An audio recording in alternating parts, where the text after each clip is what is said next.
Niki kalau terang nong niki termasuk pulau nu gak ada azam ya. Terus niki pulau mau menasa niki terus pulau tahun wingi. Tahun wingi ini malam 1 Muharram niku pulau sholat tasbih mriki. Karena 1 Muharram nanti itu pas tanggal 26 November ya. Itu kalau nggak salah Sabtu. Itu pulau teng Pasuruan, terus kalau wingi 3 bulan yang lalu ini wonten rombongan di samping Pasuruan itu dulu santrinya bapak, ya wongnya umurnya bapak sekitar umur 60-50. Itu karena dulu dibina bapak ngaji Quran, terus karena saya warisnya, mereka minta saya 1 Muharram mulai buka ngaji teng mriku. Mereka minta misalnya 1 tahun sekali tidak apa-apa. Misalkan nanti nak kalau sibuk, mau nak umur pisan nak pokoknya nanti. Ya, ini aku kalau turuti, ya sih aku tak turuti. Kalau umur pisan, nanti. Tapi nanti kalau mengke kalau tetap sholat tasbih, terus mangke jenengan jamaah biasa kata biasanya. Terus nanti yang buat negara wajib yang dalam, mengke kalau sholat tasbih yang mereka kalau pimpin. Kalau kepengen hubungannya kalau baik jenengan hubungan sujud dengan Allah Subhanahu wa Ta'ala. Memang hubungan sujud itu dimulai lewat ilmu, lewat apa? Kayak saya ngaji tafsir. Karena ilmu saya yang paling original saat ngaji tafsir.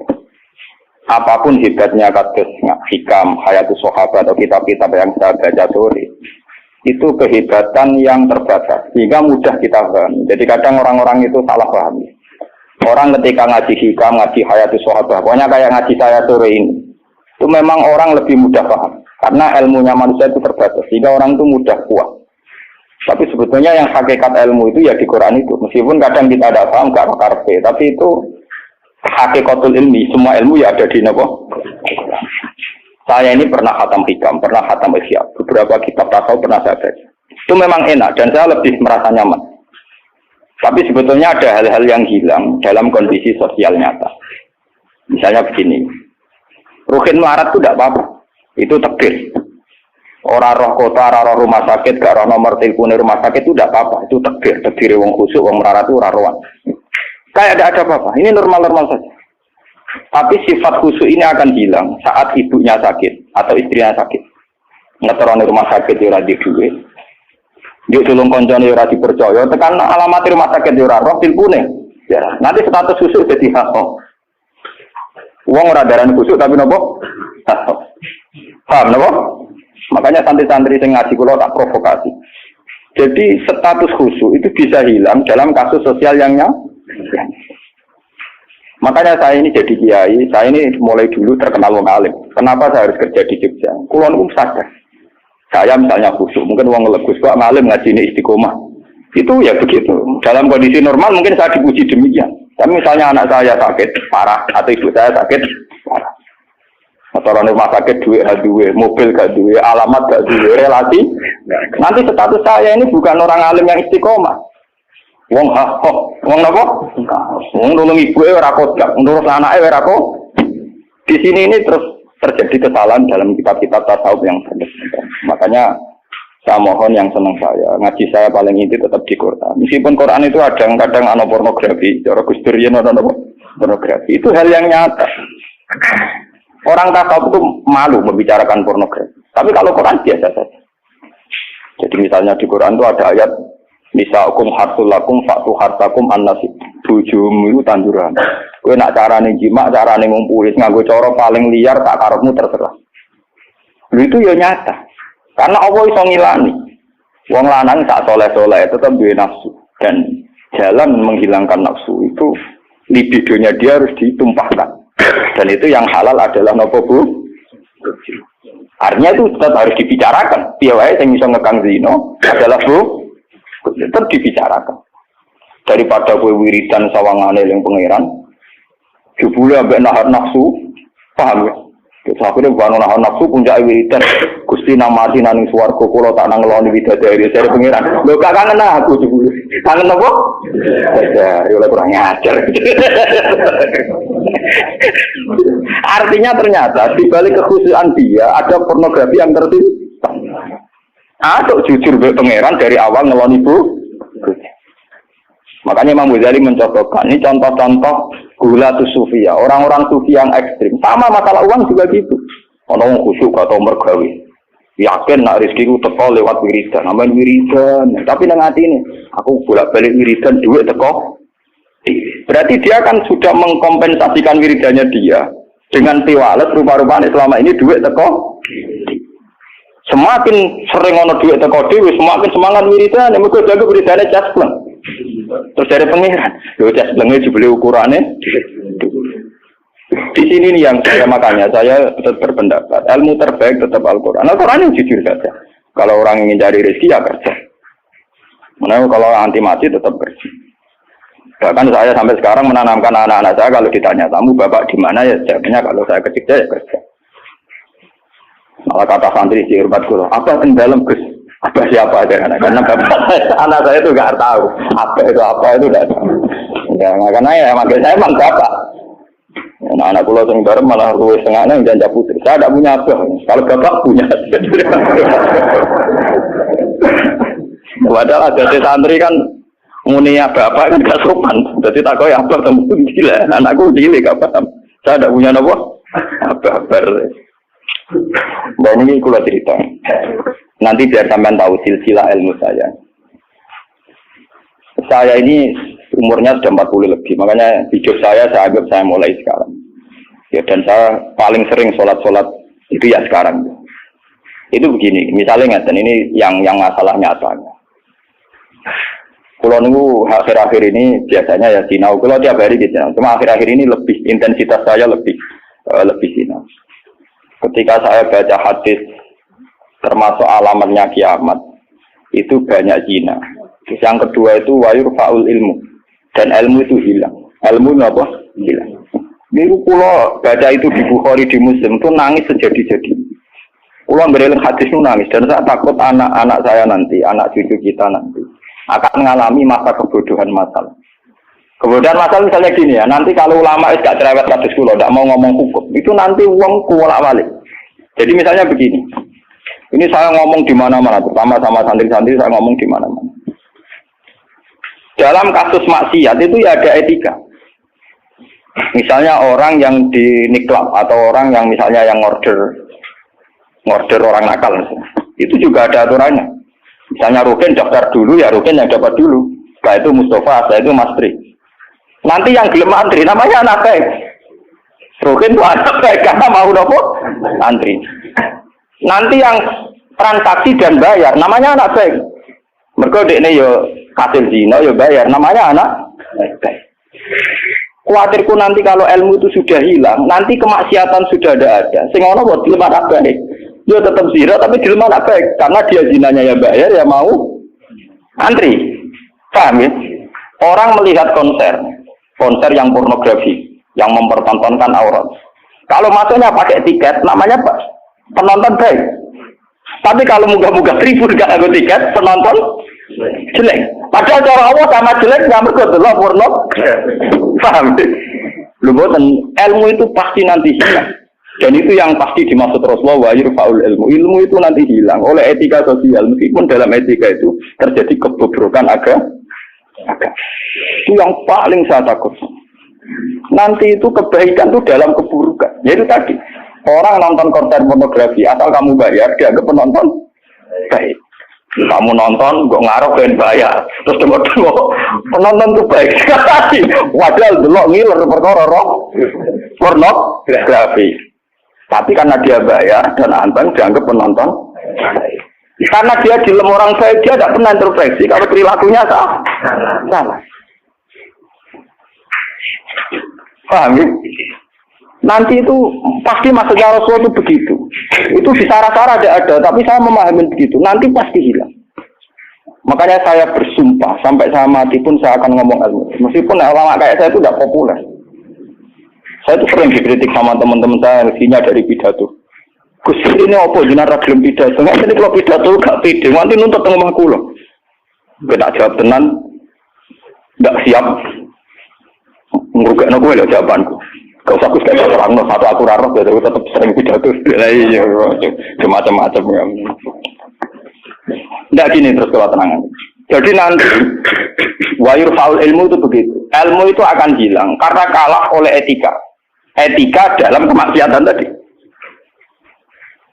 Makanya saya pernah punya santri, dia itu punya toko, ya toko konten. Dia ngeluh ke saya tuh, sebeli Dewi jenengan itu bener. Jadi wong soleh itu butuh nyali. Tapi ya, ini cerita. Pegawai negeri PNS itu kan punya gaji tetap, paham ya? Di gaji apa? Rasa tersinggung, biasa wah itu. Anggapnya ngomong ngarepe pangeran, gue tak kayak itu. Lah kayak modal longor. Itu ya pak. Ini satu murah. Dia itu punya toko konten. Ya gue pegawai PNS ada bulan gaji, paham ya? Gue dia dikit. Terus itu lah. Wongnya rokan gue secara teori santri yo buka aurat jenenge ro. Tapi tak belajar aku bayar. Jadi tak anggap pembeli yang baik. Nah contoh ya rokan kautan ketat tapi pembeli yang baik. Mergo mbak. Kalau ditonton soleh bedina ning musala ning masjid tapi tak belajar. Nah jadi layani kan. Pembeli yang tidak baik. Uang kan saya proses. Uang pasti coba masuk ke uang soleh. Jadi kamu harus uang soleh mantap loh. Ini uang rapati soleh. Ini no. Maksudnya rapati soleh perkara auratnya loh, perkara PNS loh, perkara apa? Auratnya itu kan salah paham. Masih protes PNS. Ya itu kode pengurus masjid. Pengurus masjid dia sumbangan wong sing terkenal korupsi atau terindikasi korupsi nyumbang 10 juta. Sing tukang etika 10.000 gegere Kak. Enggak karuan. Akhirnya pengurus masjid terbiasa nganggep itu orang baik. Mergo nyumbang 10 juta. Sing tukang etika nyumbang itu ya termasuk ilmu hilang, paham? Nanti itu zaman ngono iku. Mulane kula nu saniki kulon sering di, untungnya kulon terkenal ngalim, macam hikmah gede. Wih, bukan urusan sombong, hikmah gede. Nak ngomong jangan sing rungokno. Karena pendapat saya itu tidak populer. Mau kalau terkenal ngalim, lu orang misalnya ke saya semua, karena pendapat saya ada, kenapa? Tidak populer, saya sadar. Wong saya pernah pengajian di rumah saya sendiri pas muludan, mungkin ada sebagai jamaah sini yang ikut. Orang tetangga saya rata-rata hormat sama saya, tapi yang kalau di acara tak omong. Wah, acara ini kisbah gak rawo gak enak. Ini kisbah nak diundang ya teko. Pokoknya dia nak sing undangan ram bayar-bayar itu teko. Tapi nak sing bayar ini ram teko. Lawat itu. Kita omong, wah aku nak di acara. Nak nganggur ya teko. Nak orang rapopo. Pokoknya nak sing demi anak bujuni ram teko malah apik. Ini ajaranku. Kamu saking kepengenku gak gagu masyarakat. Tapi uang tetap segan gitu. Tetap teko. Tapi tak umum. Saya tidak tersinggung. Ngandikan sama enggak. Nah ini gue letas balik. Terus yang ketiga contohnya gini. Kiai ku kados kula nu lebih nyai 5 tahun bapak wafat 2000 pun mangkel tenan cara ra eling Quran mangkel masyarakat yang anaknya setengah idiot atau yang dianggap gak pati pinter itu di pondokno nating iki udah bagus yo ngoten niku kadang yo nganti camat mantan camat ini kula dicumon kula termasuk kiai terakhir kiai gede camat-camat lagi do sewentu Gus kula nu dia anak problemnya itu dia hiperaktif ngeten-ngeten anak padahal kakaknya di UGM gini-gini itu coba yang itu supaya mondok di sini gini ya sudah begitu untung kalau termasuk kiai yang rapati butuh duit rapati butuh derajat memang tak pisau ya tak maki-maki nek kula lalu cune setelah itu tidak kasil mondok di saya karena tak maki-maki itu gang beberapa hari uang sing ngomong ini uang melarat ya orang melarat tidak tamat Mungkin melarat itu tak bisa, ya melarat repot. Ya gitu. Anak yang baik karena dapat prestasi di sekolah umum, yang tidak baik di pondok. Wah nyorok Gusti kula saiki. Wingi wong sugih kalau tidak miso ilang itu terus budi. Kan etika keulamaan kan bisa umar itu ora oleh. Aku kok oleh. Jadi nak miso ora oleh. Aku kok napa? Yo beda kan miso napa? Jadi ono Setelah itu yang menyelamatkan hati saya itu satu, yaitu tadi. Kenapa di Al-Quran diulang-ulang innalladzina amanu wa amilus. Jadi sebetulnya begini, ini yang peringatan ya, bagi teman-teman yang mungkin di sini ada PNS, ada orang-orang yang biasa punya selera elit. Cobalah Quran ini dihidup-hidupkan lagi amanu wa amilus sholihat. Dalam teori Quran pokoknya yang baik itu ngamal soleh. Jadi misalnya saya sebagai orang alim di Pondok Irukin. Dia sudah misalnya idiot, melarat, aneh-aneh. Terus dipondoi mastri, terus melarat aneh-aneh. Pondok Mustafa melarat gak pahaman. Kalau dalam teori pendidikan modern di mana butuh bibit unggulan, ini itu nggak masuk semua. Karena sudah ada bayar, idiot, ngawur, aneh-aneh gitu. Itu kan repot. Wah, itu kan repot. Jadi kamane santri kok Mustafa ngenten iki, wis ora tau salam tempel lah kok kiai ini ra salat qobliyah. Kiai ora salat apa? Qobliyah. Gremeng dene mesti gak trimo dek napa? Duwe kiai kok ora salat napa? Qobliyah. Misale tak turuti salat qobliyah, kok ora badi apa dia karepe kiai ku ideal. Ngaku karepe dhewe. Padahal kiai ini susu rapat dia kopi harus gak pernah mergawe ngurusi dia ini terus tak kelaparan. Nah ini contoh. Nanti suatu saat ada era sekarang sudah mulai sekolahan yang hebat adalah sekolahan yang luar biasa dengan makna santrinya IQ-nya bagus, siswanya IQ-nya bagus, pola sosialnya bagus, pembayarannya nomor penting gini bu, pembayarannya nopo. Lah terus akhirnya pondok-pondok pesantren kan kedua bayarnya bagus, kotanya tidak bagus, perilakunya tidak bagus. Lupa mau aku kurang disangoni pangeran, wa amilu solihat, ngurmat rohenu amilu solihat, ngurmat Mustafa ya amilu, wah surah urut, surah kejuang. Tapi karena saya punya semangat sarane Quran sementing aku amilus, ya sudah Allah menitipkan ngamal saya lewat ngurmat materi, lewat ngurmat rohenu. Ya sudah selesai. Masalahnya terus nopo. Nah, kalau suwun sing ngaji kula, semangat kenapa Quran ngulang-ulang wa amila solihan, diulang-ulang wa amil solihat. Penting dalam hidup itu amilus. Gua pernah ini cerita nyata. Saya pernah lihat TV sama ulama-ulama yang kayak saya, artinya tipikalnya ya kayak saya, orangnya alim terus ya ikhlas. Cocok-cocokan kan. Jadi kiai lah ya tahu grup modal yo ngalime tak kula, yo alim tenan. Yo putrane ki gede. Model kiai ini kan buka kartu. Tenan mata kuwi kisah nyata. Ini ngaji wong tua-tua. Dene aku kan wong enjoy Islam. Tahu tak kok. Gus. Mendingan nak delok SBC napa menteri napa-napa sing teng TV-TV. Wong kok mulyane ngono. Buka lawang ora tau ndelok menteri. Terus pokoke mulyane kok ngono. Wis ngono darani pahlawan. Misalnya ngurmusno ekonomi, ana pertumbuhan apa? Jadi harus tahu diri tak orang. Ini orang nongkrong, gus, mau keluar takut jadi.